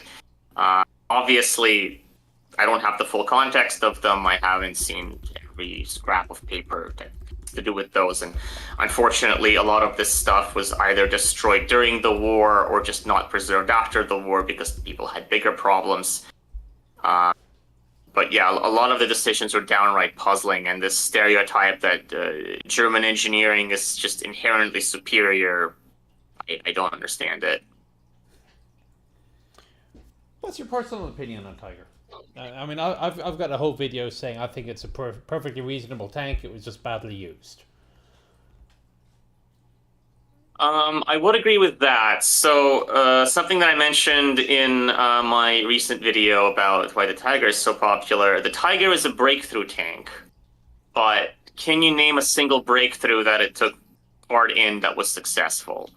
I personally can't. The big one is Kursk. That wasn't successful. They couldn't break through. Trying to break through to all the Festungs, that didn't work. They didn't have any in Stalingrad. But all of the major offensive actions that would require breakthrough through defensive lines, the Germans did just fine with Panzer IVs and IIIs. So the Tiger was built to tackle a problem that the German army wasn't facing. And so it was thrown into situations that it just wasn't built for. And some of them it did okay. So, the 88 millimeter gun is a good long-range gun. People ascribe it these mystical it's basically Excalibur in tank form. But it was a good gun that could destroy an enemy tank at a long range. It's just that when your gun, let's say maximum range of 2 kilometers, you can control an area around your tank that's up to 2 kilometers. Probably less given your line of sights. If you can't get that gun to somewhere else in the front line in a reasonable time, the enemy can just drive around you, right? And there's a question asked historians about why the Tiger and German armor is so popular. In my answer, I kind of say, well, in a movie, right, Saving Private Ryan, or let's say Fury again, when you see a Tiger shooting up Shermans, what you can't really show is 50 other Shermans that have just driven around it and plowed through German infantry unopposed. You can, but it takes away from the narrative. It takes away from the drama. Or in World of Tanks, for example, if you bring out a Tiger and you drive around and you destroy all the enemy tanks, and then a message pops up saying, well, actually, you lost the match because in the battlefield over, the somebody else captured company of T-34s. Yeah, they drove through your fuel dump, so now you have to scuttle your tank and walk home. Sorry, right? One tank is going to have an impact on a tactical scale, and that's regardless of what kind of tank it is. It can be a command and conquer Mammoth tank. I don't know. I never played Command and Conquer. I don't know if the Mammoth tank is from there, or a Warhammer. Well, there you go. Lemon Roost or whatever. It doesn't matter. The impact you can have with one tank is limited, no matter how good it is. So, if we're looking at German tanks that are good from an engineering point of view, I'll take the Panzer IV. The Panzer IV began its life as an 18-ton medium tank, and by the end of its lifespan, I think it was pushing 26 tons. They upgraded the armor, they upgraded the gun. It was over the course of almost 10 years they were building it, and it still remained competitive until the end of the war. I mean, you see the Panzer IV Aus J is like this kind of ersatz version where they start taking stuff out. They take the gun traverse out. But it was a very modular, upgradable design, even though, yes, fine, there's downsides to kind of adding each iteration of the upgrades on, but it can be upgraded to a similar degree to which the Sherman and the T-34 were. The Tiger couldn't. The Tiger II was a very different tank. It inherited nothing from the Tiger aside from the name. And there's also a question to ask historians that I wrote an answer to earlier today. The Germans were dissatisfied with the Tiger basically from the very beginning. Before the first Tigers came out of the factory in early 1942, they said, okay, we need a long 88, we need sloped armor, the armor needs to be thicker, we need all this other stuff. Upgrade your tanks. As of the 101st Tiger, it needs to have all of these improvements. And it was just never done because it couldn't be done. The Tiger was out of the box, overloaded. It was too heavy. There was no room to modernize anything, to improve anything. The biggest risk to tigers is poachers. We did want to name the book Tiger Hunters at some point, but I think Craig Moore's book is called that already. What else did he have bookmarked that we haven't mentioned? Well, one of the most important things is, of course, the bibliography. If you look at the thickness of the bibliography, it is quite substantial. As before, there's pages. I don't think there's quite a page where there's more footnotes than actual text, but as you can see here, a substantial portion of some of the pages is footnotes, it is references. So everything here, every claim, every sentence has a source, and you can go and read it for yourself. There's an International Molybdenum Association. Yes, I had to go and get all the metallurgical stuff from somewhere, because unfortunately, I don't know how to cite something I vaguely remember from a lecture 10 years ago. So I did have to go and look at the metallurgy stuff online. I don't see bookmarked. I'm not into bibliography. Oh, come on. Who said that? Well, yeah, reading through it. Oh, you should be. Your discussion of maybe it's not on the secondary sources. Maybe it's on the websites. No, anyway, you're definitely in there. I'm the very last page. Yeah. All right. I'll put you in the front next time. Another bookmark. This is, again, fans of German. Sorry, my previous screen is really small. I don't know if you can see this whole diagram and still hear me talk. Yeah. Fans of German archive documents might recognize these. These are penetration tables, and they made them for pretty much everything. You can find them on the Eastern Front. Here's the KV-1, what the Germans called KV-1A, KV-1C, which is the one with all the applique armor, T-34 with the cast turret. For some reason, they had a T-34 with a welded turret as a separate page. But it's all the different details of where to shoot a T-34 to destroy it from a Tiger tank. And popular culture-wise, you might say anywhere. right? Anywhere, any range, whatever, as long as you can see the T-34, it will blow up. And that's true from the side. It does say against all block areas, which if you look at the graphic, is pretty much all areas. Heat at any effective distance.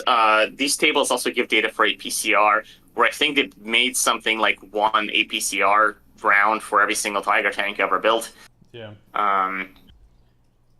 From the front, there was there's one of the firing reports of the 8.8 against the T-34. So we shot the first one and it took half the turret off. We shot the second round and it punched the driver's hatch into the hull. And this was at a good distance as well. 1,500 meters, yes. Yeah.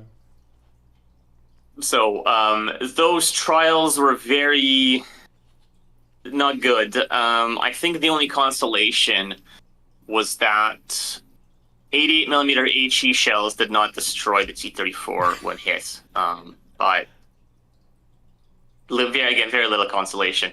And I think a couple of hits in the KV-1 didn't penetrate either. Yeah. But that's where that other diagram comes in, is in a fair contest, a Tiger is going to beat the T-34 because it'll see it, it'll shoot it, the T-34 will blow up. You know, if not at 2,000 meters, then at 1,500 meters, if not at 1,500, then at 1,000 meters. And even in ideal conditions, you can't really defeat a Tiger with a T-34 from a longer range than that. If you look at the American complaints from the American crews, it was, we want a better gun, we don't want more armor. Was that the same on the Soviet side?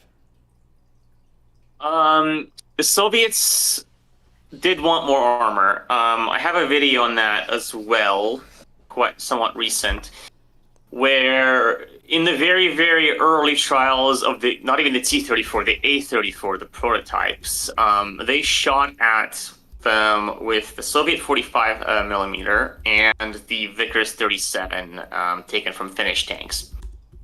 And what they found is that the T-34 was not fully invulnerable to the 45 or the 37. Now, the hit that they scored was something at like 100 meters, and it hit the underside of the turret bustle, which is hardly a fair game. But further testing showed that, yes, if you shoot vulnerable parts of the T-34, it will penetrate with the 45 millimeter gun, which had been available since 1932. And so that's bad. When your brand new tank is vulnerable to a gun that's almost 10 years old, that's bad. And in 1941, there was this very unfortunate idea that, well, the T-34 is a great stepping stone towards the T-34M. And we're going to have the T-34M, and it's going to have 60 millimeters of armor, and there's no way you can penetrate that with a 45 millimeter gun, and we all live happily ever after. And somebody in the very back of the classroom said, "Sir, what if you don't produce the T-34M for some reason, like the Germans invade?" And so there was this backup project of, fine, let's slap 15 millimeters of applique armor onto the T-34. And that'll be a kind of temporary solution until the T-34M can get off the ground.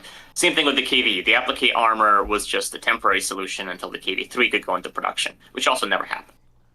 I'm just looking in the chat. There's a discussion right now about the vulnerability of the T-34 as well. I'm trying to find the book. I think it was by Pashalok that does the assessment of all the things that penetrated the T-34 in the 1941 campaign, and it was down to the 2 centimeter.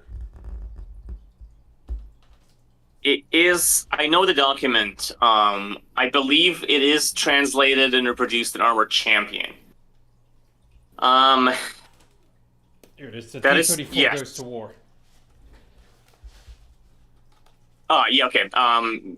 It's in the other room, and it's also in Russian, and I probably don't have the page book point anyway. But yes, there is a suspicion that Pashaluk also gives on his live journal that the 20 millimeter was actually a PCR core of the 5 centimeter gun. But I do see 20 millimeter guns listed as sources of tanks lost in Berlin in 45, including Sherman tanks. Yeah, So I mean, face I it, think, you hit especially the 2 centimeter flak. You hit it with enough rounds, you're either going to get the crew to bail, or you're going to hit something that will immobilize or make it blind. yeah. So yeah, small caliber guns can destroy larger tanks. But yeah, so quickly to summarize the advancement in T-34 armor, they make this applique armor for the T-34 in 1941. It's really complicated. You have to weld carriers to the main armor and then rivet the armor to the carriers. It's really hard to install, and then when the Germans show up, it turns out they don't really have any of these heavy tanks with huge guns anyway, so why bother? By the end of 1941, they don't have these heavy tanks, but do have this really annoying APCR thing. We need to create protection against that. This time they're just welding on the extra 15 millimeter plates to the armor. And then it turns out to be the same thing. This APCR thing was overhyped. There's not that much of it as we thought. It's actually really time-consuming and labor-intensive. Forget about it. We're not going to do it anymore. They produced it for something like 2 months, made a couple of hundred, then gave up. Next iteration was finally protecting the sides, where they're like, okay, the front of armor, nice and sloped, it can take a long 75 millimeter hit at 800 meters, which is good enough, really. The sides are vertical, thin, relatively. As you mentioned, you can penetrate the lower side, the vertical 40 millimeters of armor with a 20 millimeter gun. I'm looking That's at when they made these. 37 millimeter Pak 36, 700 meters. Yeah, the thin vertical sides behind the wheels, where they made this nice skirt armor. Each of these sections could flip up for wheel maintenance. Really nice and pretty looking tank. They made 2 tank brigades worth in early 1943. And they did not see battle until Kursk. And at Kursk, it was a sort of good news and bad news situation. The good news is, yes, this skirt armor is really effective against German 75 millimeter heat, low velocity shells.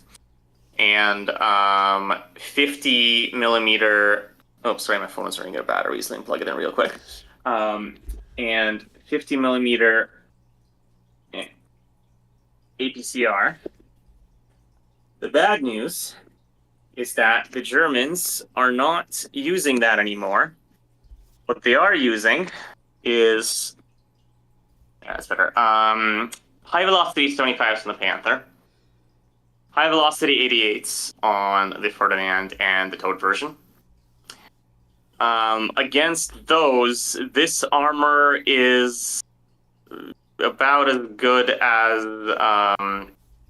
tinfoil. Why are we doing this? What's the point? Why not produce the T-34 as is? Well, the Americans had the same thing. There's a document I saw in the archive that basically says, look, in order to make any appreciable difference, you need to add so much armor onto this thing that you put so much weight onto it, you can't get the damn thing to move. Mm-hmm. Yeah, and it was kind of similar where they said, okay, fine. The T-34 can run as is.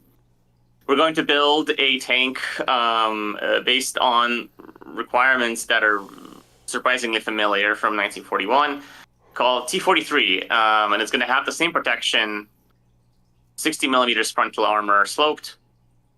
Oh crap! The Germans have more powerful guns now.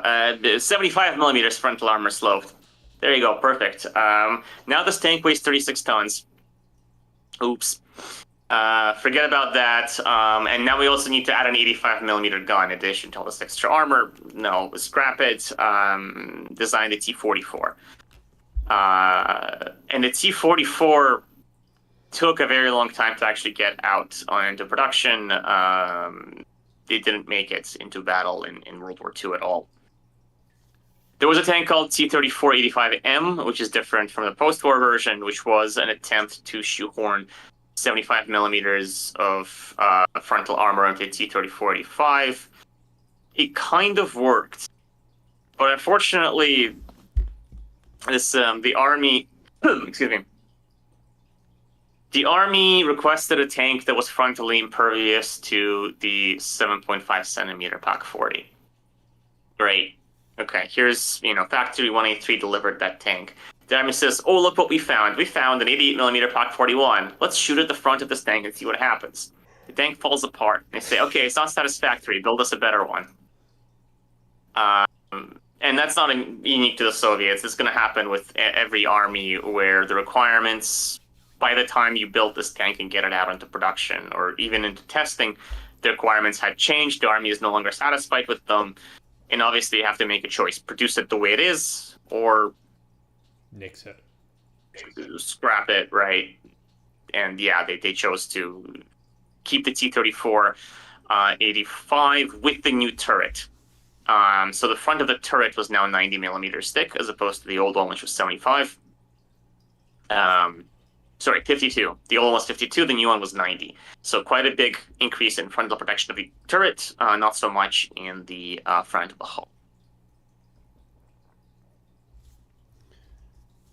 Yeah, just looking at discussion, there's a couple of T-44 fans in here. Yeah, there's a series of articles on my blog that I translated by Yuri Pashaluk. It's a very interesting idea, kind of great illustration of the scope creep of the project that eventually gives you the T-54. That's one of my favorite sticks in the mud for discussions like Panzer 46, where the Germans are rumored to have, be on the cusp of building all of these super tanks like E-75, E-50, 100. And they'll obviously wipe the floor with the Shermans and T-34s, which ignore the fact that the Soviets had the T-54 in the spring of 1945. The Americans had the Super Pershing in the spring of 1945. They were prepared, not the Belton Cooper field-modified one, the mass production one. Yeah. Right. They had a gaggle of heavy tanks, T-29, T-30, that family, with guns up to 155 millimeters in caliber. And these tanks existed. They drove around, they shot on proving grounds, but they drove around and shot. Meanwhile, the E-50, E-75, E-100, well, the E-100, they actually built something, but the E-50, E-75 were ideas. They weren't even complete designs, they were ideas. They would not have gotten on the battlefield in 45 and 46, so the war would have to go on for quite a number of years before the Germans could get their super tanks out in the battlefield. In the meantime, T-54 Centurion was actually late for the war by only a couple of months. Even if Berlin wasn't a mushroom cloud in August of 45, the tank war in Europe would have been very, very different by January 46. From the Allied side, the Germans, I think the best vehicle they could have fielded that was new was the Panzer 38D, which was an adaptation of the Hetzer chassis to be built in German factories. Everything else was old news that the Allies had found countermeasures against. Yeah. All right. Well, it's gotten to 11 o'clock your time, 10 o'clock here. We've been going nearly 2 hours. I think we're going to call it quits, not least because my kid's school bus arrives at 6:30, so we get up early. Fair enough. But anyway, no, it's been fun. We, as we always do in these conversations, we diverted way the hell off topic, but I think we still learned a few things. Definitely. If anybody had a burning question in the chat, you're more than welcome to send it my way. tankarchives@gmail.com. You can find me on YouTube, on Twitter, on Facebook. So pass it on, and I might, answer an email or do a video on it, something like that. All right. Okay, so apologies for the issues we had at the beginning. It was a combination of I had the bandwidth, the bit rate set way too high, and yeah, Pete, your Mac is awful.